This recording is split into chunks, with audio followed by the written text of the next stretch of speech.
Yes, the dance physical therapy clinical rotation list.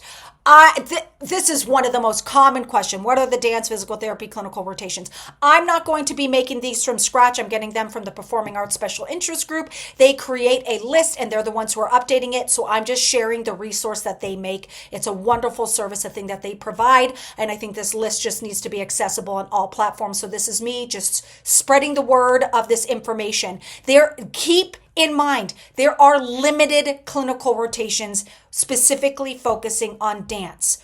You do not need a dance clinical rotation to treat with dancers in your future career. You don't need it. You don't need it. You don't need it.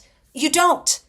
Is it helpful? Sure, but you can learn it later. And also with the dance clinical rotations, we're also making the assumptions that they are all good, and we're also making the assumption that they're all specifically good for you, the best situation for you to learn.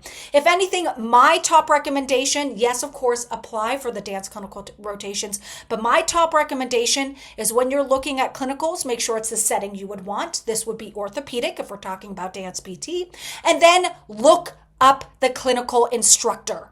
Look up information and ratings on that clinical instructor. That's what's key.